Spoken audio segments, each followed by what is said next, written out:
samahan nyo kami, pupunta tayo ng Bacolod. So ayan, nakadating na kami at pagdating nga namin, sobrang lakas ng hangin, grabe. Sa airport pa lang, ramdam ko na yung saya ng Mascara Festival. Kaya lalo ako na-excite. Hala, may paganto pa ang Horizon Management, parang artista talaga. Char. Dahil kilala sa chicken inasal ang Bacolod, abay syempre kailangan natin tikman agad yan. At grabe, bagong luto tong piyaya na to, kaya sobrang lambot ng loob niya, guys. First day pa lang, ang dami na namin napuntahan. Gaya ng San Sebastian Cathedral at dito sa The Ruins, grabe, parang ibang bansa yung feels dito. Must visit talaga to, guys. Pagkatapos nga namin gumala, nag-crave yung mga kasama namin ng seafood. Grabe, ang sasarap dito, promise. Next day is BP Day, guys. Sobrang nag-enjoy ako sa mga booth dito, guys. Una kong tinry itong Pinoy drop ball nila. Pagkatapos, eto naman, guys, yung color game. Favorite ko to nung bata ako eh. O, diba? Nanalo pa ako. Susunod ko namang tinry itong pula o puti. Madali lang naman to kasi dalawang kulay lang naman ang pagpipilian mo. At ang panghuli kong tinry ay ang bingo nila. Grabe, nakaka-tense. Alam mo yung feeling na mananalo ka na dapat, tapos iba-ibang numero yung lumalabas. So dito, guys, kinakabahan na ako. Kasi naman, first time kong kakanta sa stage at sa maraming tao. Kinanta ko nga pala yung Nothing's Gonna Change My Love For You. Huy, di magsising. Grabe talaga yung suporta ng mga Bacolod nun. Kaya naman nagpakilig kami ng malala, guys. Huy, OA. First time namin to ni Hannibal siya nasa stage.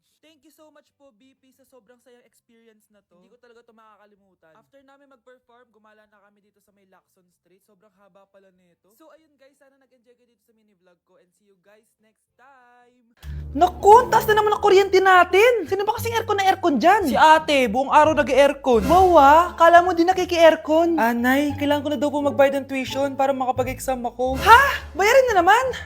Sige anak. Nay, due date na pala ng internet natin. Baka maputulan tayo. Oh, isa pa yan. Naku, sabay-sabay na. Oh, wala na naman pala naman to ref natin. Naku, kailangan na natin mag-grocery. Nay, nagpadala na daw si tatay. Ay, buti naman. Umulan pa, patay. Paano kaya pupunta sa remittance center neto? Ano ka ba, Nay? Nagpadala si tatay via GCash at may bonus credits pa. Wow, High-tech na pala, anak. Eh, paano yung mga bills natin? Pwede din yan sa GCash, Nay. Ayan, kaka-cellphone mo yan. Ay, mali. Kaka-GCash mo yan. Kaya magpadala na sa GCash dahil diretso sa GCash wallet mo ang remittances abroad. Hindi ka nalalabas ng bahay dahil hassle-free at 24/7 tong available. At wala tong transfer fee sa mga verified users. just open your GCash app and go to your GCash wallet. Itap nyo lang yung cash in at go to global banks and partners. Hanapin mo lang kung saan remittance partner siya nagpadala. I-enter mo lang yung mga kailangan na details at makukuha mo na agad yung pera, o diba? Grabe anak, ang bilis na pala ngayon. O diba, Nay? Kaya mo? I-GCash mo! Iba na talaga ngayon, no? Nung panahon namin, ang layo pa ng pinupuntahan namin para makapagpadala. Hulaan ko, Nay, tumatawid pa kayo ng bundok at ilog, no? Shh, Scarlett, itatakas kita, ha? Scarlett, may kausap ka ba? Nandiyan na si nanay. Bilisan mo. Paparating na siya. Bibilisan ko na. Scarlett! Scarlett! May kausap ka ba? Huwag kang maingay dyan, ha? Scarlett, tara na. Tara na, tita. Tita, buti na lang dumating ka. Hindi ko na kaya mga pinagagawa ni nanay. Hi, Scarlett. Nay, Napakahayap mo, Susan! Oo, hayop ako. At least madaming pera. huwag kang mag-alala. Hindi kita sasaktan. Hindi ko na din kaya mga pinagagawa sa akin ni Susan. At ikaw, Scarlett, ipapakain ko sa'yo yung lason na binigay mo sa akin. Nay, wag po. Halika. Isubo mo tong lason. Ito'y nararapat sa'yo para mawala ka na sa mundo. Itigil mo na yan, Susan. Totoo ba itong nakikita ko? Buhay ka, tay. Oo, buhay na buhay. Paano nangyari yun? Hindi pwede. Pinatay na kita. Simula pa lang ng una, alam ko naman na pera lang ang habol mo sa akin, Susan. Kaya nung naparalyze ako, alam ko na pagkakataon mo na yon para lasunin ako. Kaya inutusan ko yung pulis para ipalit ako sa bangkay. Hawak ko din dito yung mga papeles na magpapatunay na ninanakawan mo ako ng pera. Sumama ka sa akin sa presinto. Tandaan nyo to! Hindi ba ako tapos?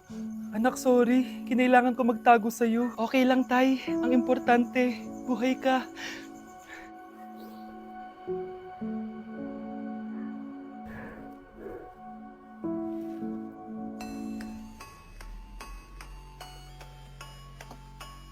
Grabe ka talaga, anak. Best CEO Award. Deserve mo talaga yun. Thank you, Nay. Grabe ka na talaga, anak. Iba ka na. Oh, tara na. Naghihintay na yung mansion mo.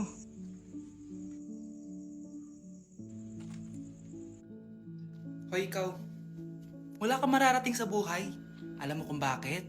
Kasi mahirap lang pamilya mo. Ang malas mo naman, pinanganak ka mahirap. Akala mo ba makakaahon kayo sa kahirapan sa pag-aaral mo? Sa panaginip mo. Kaya kung ako sa'yo, mag-drop ka na. Kasi wala ka naman mararating.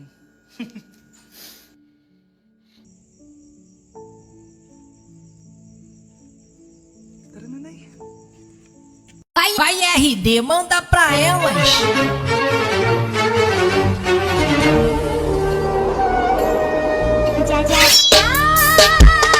Nay!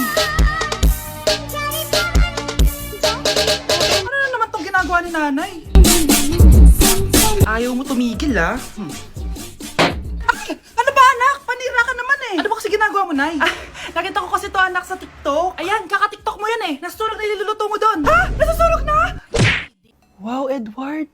Ang ganda naman ng bahay mo. Simula ngayon, Scarlett. Dito ka natitira, ha? Masanay ka na. Matanong ko lang, bakit pala gusto mo akong panagutan? Eh, di ba, iniwan mo na ako? Scarlett, hindi naman talaga kita iniwan. Alam mong, kinailangan ko lang sumama ng matagal sa ibang bansa. Kasama yung mga magulang ko. Ang importante, nandito na ako, Scarlett. Bubuo na tayo ng pamilya. Ang sarap naman pakinggan nun. Oh, Scarlett, bakit? Ang sakit ng tiyan ko. Ha? Teka lang, tatawag ako ng nurse, ha? Diyan ka lang. Edward. Buti na lang dumating ka, tita. Ako, Edward, salamat sa pera, ha? Makakasiguro kang kay Scarlett Lato mapupunta. Bakit nandito yung babaeng yan, ha? Paalisin niyo yan! Ha? Anong nangyayari? Scarlett? Anak, di mo ba kilala? Nanay mo ko. Hayaan mo, baka dala lang ng pagbubuntis niya. Tawag lang po ako ng nurse, ha? Scarlett, dyan ka lang, ha? Edward, wag mo kang iwan, please! Wag mo kang iwan dito sa babaeng to! Akala mo ba makakatakas ka sa akin? Binigyan ako ng malaking pera ni Edward, oh. Nakuha ko na yung gusto ko. Ngayon, pwede ka na mawala. Nay, wag po, please. Scarlett, pigilan niyo babaeng yan! Brianna? Tita, anong ginagawa niyo kay Scarlett, ha? Wala. Ina-adjust ko lang yung unan niya. Napakasama mo, tita. Sariling anak mo, papatayin mo? May ipapakulong ako dito. Ano? Kulong? Edward, nakatakas siya. Scarlett, hayaan mo na siya. Hindi ka na niya pwedeng saktan, ha? Paano yung pera? Buti na nakatakas ako. At least may cheque naman ako. Nasaan na yun? Nasaan na yung cheque? Ito, oh. Naiwan niya. Thank you, Edward. Masaya ako para sa inyo, ate. Scarlett, Brianna, hanggat nandito ako, poprotektahan ko kayong dalawa. Number 1. Ano ang war na naganap noong 1939? Ako, ma'am. Okay, Kyle? Battle of Yultong. Anong Battle of Yultong na yan, ha? Puro ka kasi TikTok eh. Yun po kasi yung uso, ma'am eh. World War II yun, class, ha? Puro ka kasi cellphone, kaya di mo alam. Confiscate ko yan eh. Number 2, madali na lang to, ha? What is the Philippine National Anthem? Ma'am, alam ko yan. Yes, Scarlett. Ano kasi yun, Selos by Shaira? Anong selos, ha? At di ko alam bakit ba nagkakaganto. Pinagluloko niyo ba ako dito, ha? Lupang hinirang yon. Ay, iba pala, ma'am. Lahat kasi sila kinakanta yan eh. Aba, saan kayo galing, ha? Sa kantin po, ma'am. Ang kakapal ng mga mukha nyo! Hindi nyo na alam yung mga boundaries nyo! Bes, alam ko na to. Magte-trending si ma'am. Hala, nakaloy pala ako. Wow! Anak, di ako makapaniwalang may pinapatayo na tayong bahay. Nay, deserve natin to. Ang tagal niyo din to pinaghirapan. Ma'am, saan ko po ilalagay itong mga semento? Doon na lang sa gilid, kuya. Sige po, ma'am. Excited na ako matapos tong bahay natin, anak. Saan dito? Hoy, huwag ka pupunta dyan! Grabe nangyari sa kanya. Naman siya. Ba't ang daming tao? Engineer, anong meron? Ma'am, yung isa sa mga trabahador namin, na kuryente tapos natabunan ng semento. Ayun, namatay. Ha? Paano nangyari yun? May nag-utos ata sa kanya na ilagay yung semento sa gilid. Madami live wire dun eh. Ay. Ang problema, ma'am, kung tatanggalin pa namin yung katawan niya sa ilalim ng semento, baka hindi agad matapos tong bahay niyo. Hindi pwedeng hindi matapos agad tong bahay na to. Di bale, babayaran ko na lang yung pamilya nung namatay. Nay, sigurado ka ba? Sige po, ma'am. Sige na, ituloy niyo na yan. Congrats po, ma'am. Natapos din yung bahay niyo. Ang ganda, di ba? Wow, ang ganda. Maraming salamat, engineer. Una na po ako, ma'am. Anak, tara, pasok na tayo. Wow, ang ganda ng loob. Nay, hindi talaga ako mapakali na may bangkay dito sa ilalim ng bahay natin. Huwag kang okay, anak. Kasalanan niya naman kung bakit siya namatay eh. Ay, matutulog na lang ako sa bago kong bahay. Wow, ang ganda ng kwarto ko! Ano yun? Kasalanan mo kung bakit ako namatay. Nay! Nay, eto na po yung pagkain ni tatay. Thank you, anak. Pwede ba ako pumasok, Nay? Wag na muna, anak. Baka ma-stress yung tatay niyo eh. Sana gumaling na si tatay. Ang tagal niya na kasing paralyzed eh. Sige, Nay. Alis na ako. Mahal, papakainin na kita ha. Pinaglutuan ka ni Scarlett. Nay, eto na po yung pagkain ni Ano yun, Nay? Ang baho. Ay, anak, mamaya mo na ibigay yan. Papaliguan ko muna yung tatay mo. Nagpupo na naman. Sige, Nay. Tao po, delivery po. Ano po yun? Kay Susan po, importante daw po to. Si nanay. Ako na lang po magbibigay sa kanya. Nay, may nagpapabigay po nito sa inyo. Binasa mo ba to, anak? Hindi po, Nay. Wag na wag mo tong babasahin, ha? Sige po, Nay. Mamamalengke lang ako na uulamin natin, ha? Ikaw muna magbantay ng bahay. Ano yun? Bakit sobrang baho naman? Saan nanggagaling yun? Dito sa kwarto nila nanay. Tay, nagpupo ka na naman, no? Yung envelope to, Death certificate? Hindi naman patay si tatay, Hello po. Buti naman po, ma'am. Sinagot niyo na. This is St. Peter's Funeral. Kailan niyo po ipapaimbasa mo yung asawa niyo? Isang linggo na rin po kasi baka bumaho po yung bangkay niya. Anak, alam kong nasa kwarto ka ng tatay mo. Si nanay. Grabe, ang pangit ko pala dati nung bata ako. Sino itong tumatawag? Hello? Scarlett, wag na wag kang papasok bukas sa school, ha? Ha? Bakit? Sino ka ba? Basta, sundin mo na lang ako, please. Ano yun? Ang weird. Anak, hindi ka pumasok? Opo, Nay. Masakit po yung pagkaramdam ko eh. Pagaling ka, anak, ha? Anak, yung school mo, nasusunog. Nasusunog, Nay? Totoo nga yung sinasabi ng caller kanina. Grabe. Buti na lang, anak, hindi ka pumasok sa school ngayon. Sino na naman tumatawag na to? Hello? Sino to? Scarlett, wag na wag kang matutulog ngayong gabi, ha? Ikaw na naman? Paano mo nalalaman yung mga yan, ha? Scarlett, please, sabihin mo na... anak, matutulog na ako, ha? Ikaw din, huwag ka na magpuyat. Sige po, Nay. Tatapusin ko lang po itong pinapanood ko.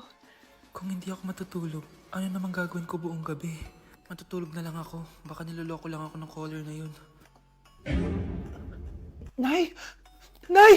Gising, Nay! Ano nangyari, anak? Binabangungot ka, Nay! Buti gising ka pa. At nagising mo ako. Sino ba talaga yung caller na yun? Sino ka ba talaga, ha? Bakit alam mo lahat ng mga masasamang mangyayari? Gusto mo ba talaga ako makilala, Scarlett? Oo! Dahil hindi ako matatahimik! Magkita tayo malapit sa puno ng mangga. Hello? May tao ba dyan? Hi, Scarlett. Ikaw ba yung caller? Gusto mo ba talagang makita kung sino ako? Oo. Ako ikaw, Scarlett. Galing ako sa future. Ikaw ako? Kailangan kong ayusin yung mga nangyaring masama. Paano? Paano nangyari yun? Basta, Scarlett, ayusin mo yung mga desisyon mo sa buhay, ha? Sige na, baka mahuli pa ako ng mga humahabol sa akin. Sandali! Sino humahabol sa'yo? Nay, bagsak po ako. Sige anak, bawi ka na lang next time. Hindi ka galit, Nay? Nakita mo yung reaction ko, di ba? Hindi ako nagalit. Hindi ako nagwala. Hindi ako nanira ng gamit. Very demure. Very mindful sa mararamdaman mo. Sige, Nay. Nay, gagala lang kami ng mga friends ko, sige anak, ingat ka, pinapayagan mo akong umalis, Nay? Di kita binawalan, di ba? Very demure. Very mindful. Very pinagkakatiwalaan kita at wag mong sirain ang tiwala ko sa'yo. Kaya umuwi ka na maaga, ha? Sige, Nay. Alis na ako. Anak! Anak, kain na! Sino yun, anak? Nay, boyfriend ko po.